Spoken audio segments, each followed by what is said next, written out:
आज की चिंतन यात्रा में हम आपका बहुत बहुत स्वागत करते हैं। 365 दिन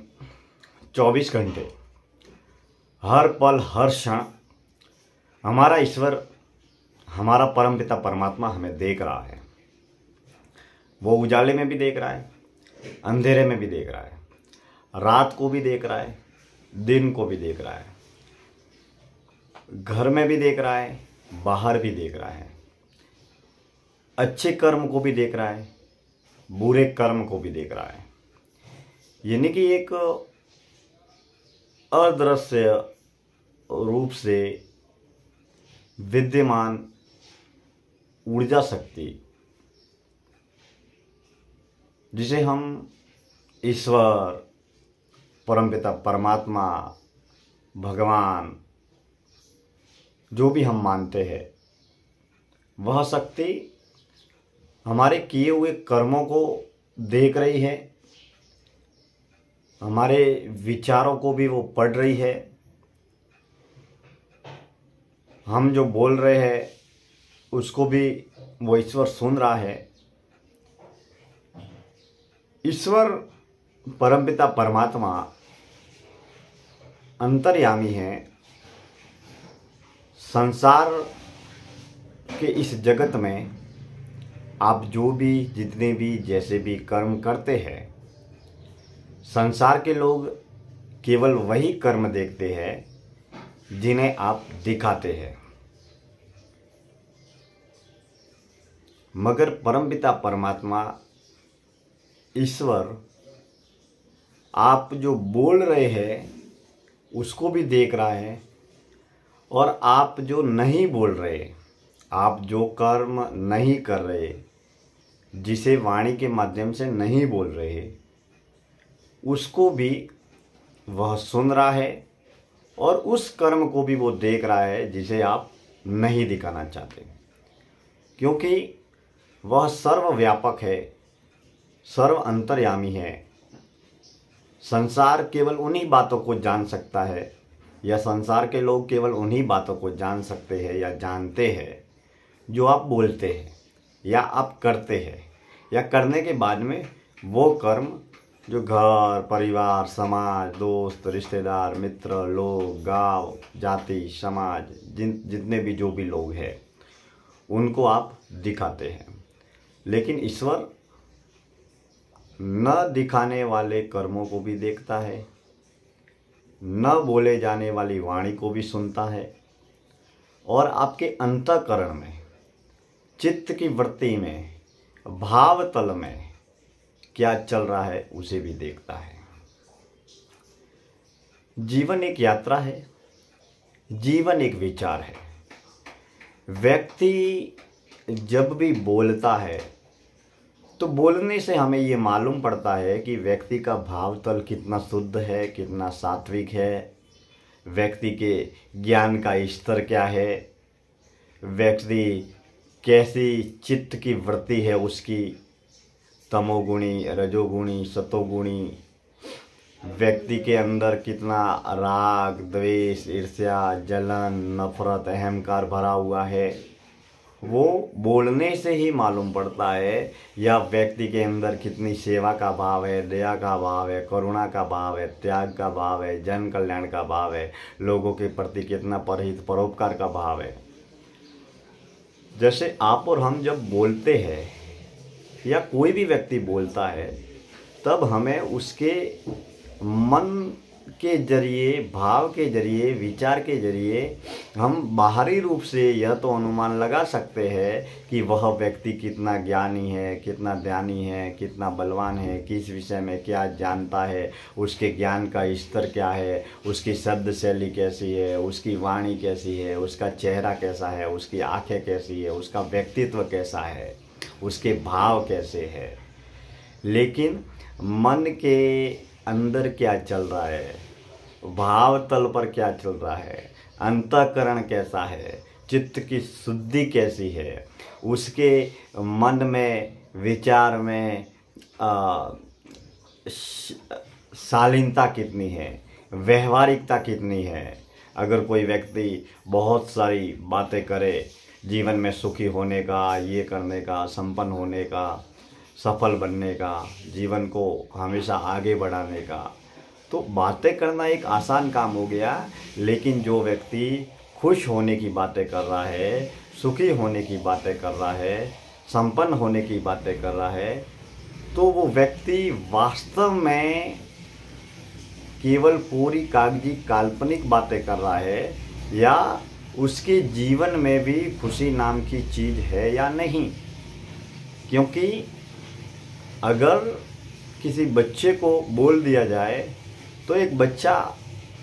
रटंत विद्या की जगह एक तोते की तरह ABCD बोल देगा या गिनती बोल देगा। तो इसी तरीके से हम जो भी जितना भी बातें हैं उनको दोहराते हैं, लेकिन वास्तव में उस ज्ञान को हम हमारे जीवन में कितना अमल करते हैं, हम हमारे जीवन में कितना अपनाते हैं, उस ज्ञान की राह पर हम कितना चलते हैं, उस वास्तविक पथ पर हम कितना चलते हैं या चलने का प्रयास करते हैं, या फिर हम जो बोल रहे हैं वो अनुभव के तल पर कितना खरा सोना है। इस बात पर प्रति व्यक्ति को या ईश्वर के उपासक को हमेशा प्रयास करते रहना चाहिए, अगर हम वास्तव में सत्य की तलाश में हैं। सांसारिक ग्रस्त जीवन में मैंने मेरे जीवन में अक्सर ऐसा देखा है कि बहुत सारे लोग ईश्वर के प्रति पूर्ण रूप से समर्पित है, सत्य की तलाश में है, सत्य की खोज में है, उनके मन में सत्य या ईश्वर के प्रति बहुत बड़ा समर्पण है, एक ऐसी प्यास है जिसे कभी भी किसी भी रूप में न तो खत्म किया जा सकता न कम किया जा सकता। वो लोग पूर्ण रूप से मौन रहकर, मुक्त रहकर सत्य और ईश्वर की खोज में लगातार जुटे रहते हैं, और किसी भी अन्य व्यक्ति विशेष को इस बात की खबर तक भी नहीं होती, क्योंकि वो वाणी विलास, बुद्धि विलास, तर्क वितर्क, कुतर्क, बात बहस में न उलझकर अपनी संपूर्ण ऊर्जा शक्ति को मौन में, साधना में, भक्ति में लगाकर वो वास्तविक रूप से सत्य और ईश्वर की खोज में लगे रहते हैं, जुटे रहते हैं, और अनुभव के अनमोल मोती प्राप्त करते हैं, जो जीवन की अगली यात्रा में उनके लिए स्वतः काम आते हैं। दिन प्रतिदिन हमारी अंतःकरण की वृत्ति, चित्त की वृत्ति में कितना सुधार आ रहा है। ध्यान, धर्म, आध्यात्म की तमाम तरह की बातें करना एक अलग विषय हो गया, और धर्म, ध्यान, आध्यात्म, सत्य की राह पर चलना एक अलग विषय हो गया। और ये पूर्ण रूप से अंतर्मुखी, आत्मकेंद्रित, मौन, आंतरिक आध्यात्मिक यात्रा है, जिसमें हम अनुमान कैसे लगा पाएंगे कि हम वास्तव में गति या प्रगति कर रहे हैं या नहीं कर रहे हैं। सांसारिक जगत में किसी ने फ्लैट ले लिया, दुकान ले लिया, मकान ले लिया, 4 व्हीलर गाड़ी ले ली, कोई 50 करोड़ की पार्टी है, कोई 50 लाख की पार्टी है, तो हम अनुमान लगा सकते हैं कि इस व्यक्ति के पास में इतने करोड़ का टर्नओवर है, इतनी फैक्ट्रियां है, इतनी दुकान है, इतना ऑफिस है, इतना घर है, इतना परिवार है। बड़े से बड़े लोग, देश और दुनिया के अमीर से अमीर लोग, या छोटे से छोटे झुग्गी झोपड़ी में रहने वाले लोगों की भी धन संपत्ति का, प्रगति का, सफलता का अनुमान लगाया जा सकता है। और सांसारिक जगत में जिनके पास धन, दौलत, पैसा, प्रॉपर्टी, गाड़ी, बंगला, कार, नाम, धन, पद, प्रलोभन, प्रसिद्धि जिनके पास होती है, उनको लोग सफल मानते हैं। वो खुद भी अपने आप को सफल मानता है। और संसार के घर में, परिवार में, व्यापार में, गांव में, समाज में जिनके पास पैसा आ गया, जिनकी प्रसिद्धि हो गई, 4 लोगों में लोकप्रिय, चर्चित और प्रसिद्ध हो गए, समाज में, गाँव में, कहीं पर भी कोई भी बड़ा पद हमको मिल गया, लाखों करोड़ों के बंगले खड़े कर लिए, लाखों करोड़ों की फैक्ट्रियां बना ली, तो अमूमन सांसारिक जगत की ये सफलता है जिसे लोग मानते हैं कि ये सफल है। और अनुमान भी करते हैं कि इसके पास में इतनी धन संपत्ति है, इतने लाख की है, इतने करोड़ की है, जो जीवन की व्यावसायिक पारिवारिक जीवन की ज़रूरत को चलाने के लिए या जीवन यापन के लिए बेहद ज़रूरी भी है। क्योंकि धन के बिना जीवन का गुजारा नहीं हो सकता। क्योंकि अगर हम व्यापारी है, सांसारिक जीवन में है, गृहस्थ जीवन में है, तो जीवन का गुजारा करने के लिए धन और साधन संपन्नता सुविधाओं का होना बहुत ज़रूरी है और होना भी चाहिए। और प्रत्येक ईश्वर के उपासक को, सत्य के सच्चे खोजी को धन साधन संपन्नता में प्रगति करनी भी चाहिए। लेकिन मुख्य महत्वपूर्ण बात यह है कि ये तो बाहरी तरक्की है, बाहरी सफलता है जो लोगों को भी दिखती है, अपन को भी दिखती है। लेकिन आंतरिक आध्यात्मिक सफलता का मापदंड या पैमाना क्या हो सकता है? जहाँ तक मेरा मानना है या मेरा अनुभव है या मेरे विचार है या मेरे चिंतन है, तो मैं ये मानता हूँ कि ध्यान, धर्म, सेवा, दया, करुणा, अध्यात्म को अपनाने के बाद में आपके जीवन में कितना रूपांतरण हो रहा है, आप कितने परिवर्तित हो रहे हैं, आपकी कार्यशैली में, आपकी सोच में, आपकी वाणी में, आपके विचारों में, आपके कर्म करने में आप कितने सजग हो रहे हैं। कर्म के प्रति सजग सतर्क भी होना है और कर्म सात्विक सतोगुणी परम पावन पवित्र भी होना चाहिए। आपकी वाणी में, विचार में और कर्म में कितनी समानता है? क्या आप जो सोच रहे हैं वो बोल रहे हैं?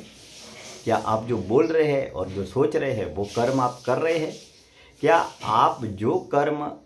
कर रहे हैं क्या वही आप बोल रहे हैं और सोच रहे हैं? इसका अनुमान कोई और नहीं कर सकता।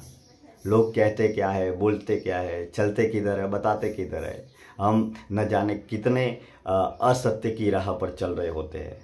ये हमारी आत्मा उसे स्वीकार नहीं कर सकती। क्योंकि हमारी आत्मा तो आत्मा को मालूम है, हमारे अंतःकरण को मालूम है, हमारे मन बुद्धि विचारों को मालूम है कि हम कर्म के तल पर, वाणी के तल पर, विचार के तल पर कितने शुद्ध, सात्विक और पवित्र है।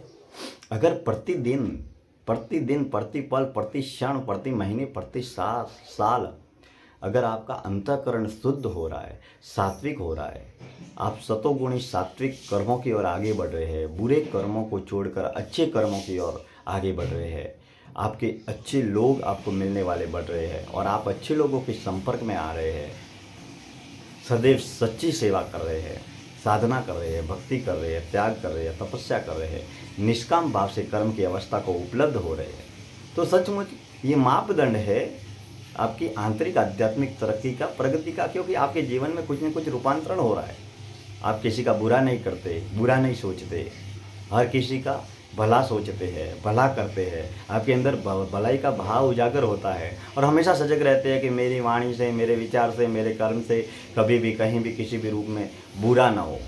भला तो मैं कर पाऊँगा तो कर पाऊँगा, हो सकता है मेरे पास में पैसा ना हो, मेरे पास में समय ना हो, तो मैं भलाई और सेवा के कार्य न कर पाऊँ, लेकिन कम से कम इतना तो सजग में रहूँ कि मेरे आसपास में जितने भी जीव है, वो इंसान भी हो सकते हैं, घर में, परिवार में, रिश्तेदारों में, मित्र में, गांव में, समाज में, जो भी जितने भी लोग हैं, मेरी वाणी विचार कर्म के जरिए मैं किसी का भी बुरा न करूँ।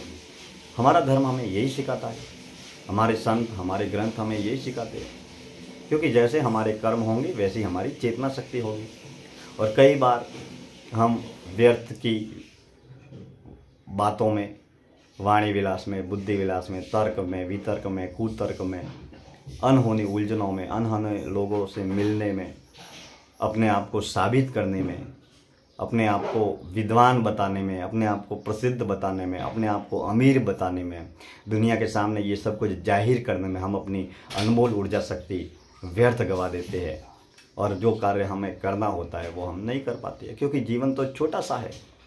50, 60, 70 साल की अनमोल ज़िंदगी है, ये गुजरते समय भी नहीं लगता।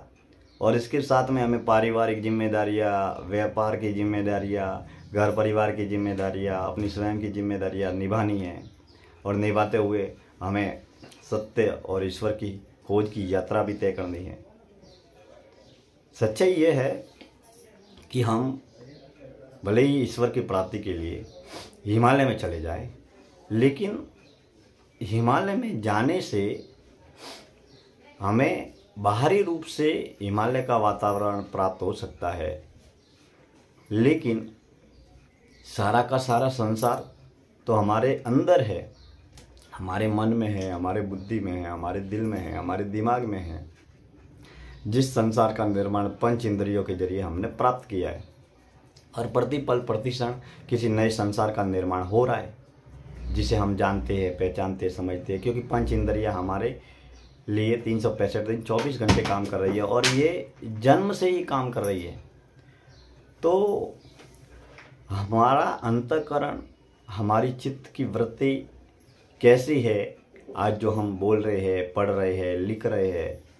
इस पर जन्म से लेकर अब तक, आज तक किए हुए सभी कर्मों का पूरा प्रभाव है। क्योंकि व्यक्ति के जैसे कर्म होंगे